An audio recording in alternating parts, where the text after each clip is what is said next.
Hi friends, ಎಲ್ಲರೂ ಹೇಗಿದ್ದೀರಾ? ಚೆನ್ನಾಗಿದ್ದೀರಾ ಅಂತ ಅಂದ್ಕೊಂಡಿದ್ದೀನಿ. ನನ್ನ ಮೊಬೈಲ್ ಸ್ವಲ್ಪ ಪ್ರಾಬ್ಲಮ್ ಆಗಿತ್ತು. ಇವಾಗ ನಾನು ವೀಡಿಯೋಸ್ ಮಾಡೋದಕ್ಕೆ ಅಂತ ಹೊಸ ಮೊಬೈಲ್ ಕೂಡ ಪರ್ಚೇಸ್ ಮಾಡ್ಕೊಂಡಿದ್ದೀನಿ.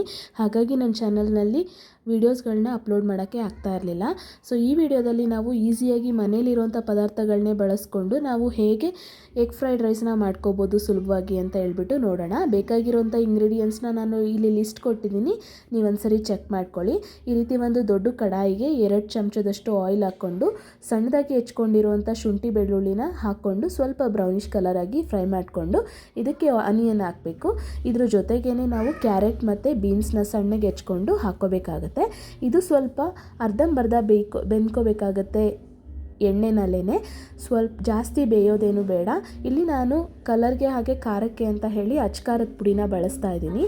ಅಚ್ಕಾರದ ಪುಡಿ ಹಾಗೆ ಕಾಶ್ಮೀರಿ ರೆಡ್ ಚಿಲ್ಲಿ ಪೌಡರ್ ಬಳಸ್ತಾ ಇದ್ದೀನಿ. ಹಾಗೆ ಇಲ್ಲಿ ಒಂದು ಅರ್ಧ ಚಮಚದಷ್ಟು ನಾನು ಚಿಕನ್ ಮಸಾಲೆ ಪುಡಿನ ಕೂಡ ಬಳಸ್ತಾ ಇದ್ದೀನಿ. ಇಲ್ಲಿ ನಾನು ಸಾಸಸ್ಗಳನ್ನ ಯಾವುದೇ ರೀತಿ ಬಳಸ್ತಾ ಇಲ್ಲ. ಇದ್ರ ಬದಲಿಗೆ ನಾನು ಒಂದು 2 ಟೊಮೊಟೊನ ಎಣ್ಣೆಯಲ್ಲಿ ಸ್ವಲ್ಪ ಲೈಟಾಗಿ ಫ್ರೈ ಮಾಡಿಕೊಂಡು ಮಿಕ್ಸಿ ಜಾರಿಗೆ ಹಾಕ್ಕೊಂಡು ಒಂದು ಅರ್ಧ ಚಮಚದಷ್ಟು ಶುಗರ್ನ ಆ್ಯಡ್ ಮಾಡಿಕೊಂಡು ರುಬ್ಕೊಂಡಿದ್ದೆ. ಅದೇ ಪ್ಯೂರಿನ ನಾನು ಇಲ್ಲಿ ಮಿಕ್ಸ್ ಮಾಡ್ಕೊತಾ ಇದ್ದೀನಿ. ಇದೇ ತುಂಬಾ ಟೇಸ್ಟ್ ಬರುತ್ತೆ, ಯಾವುದೇ ಸಾಸಸ್ಗಳನ್ನ ಆ್ಯಡ್ ಮಾಡೋದು ಬೇಕಾಗಿರಲ್ಲ.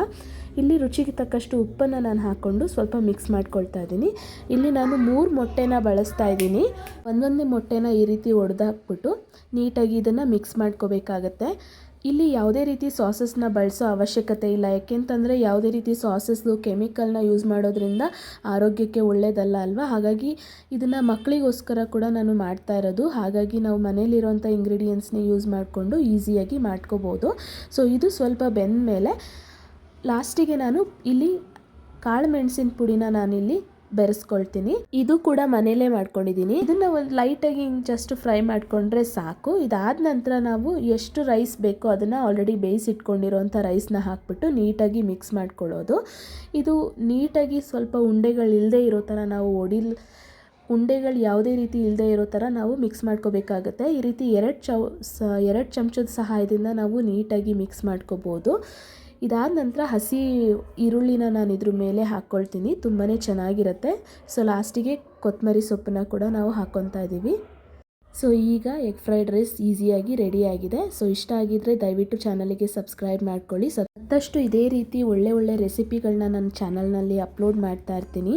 ಸೊ ಈ ವಿಡಿಯೋ ಬಗ್ಗೆ ನಿಮ್ಗೇನು ಅನ್ನಿಸ್ತು ಅಂತ ಹೇಳಿ ಕಮೆಂಟ್ ಮಾಡಿ ತಿಳಿಸಿ. ಹಾಗೆ ದಯವಿಟ್ಟು ಒಂದು ಲೈಕ್ ಮಾಡೋದನ್ನು ಮರಿಬೇಡಿ. Thank you friends.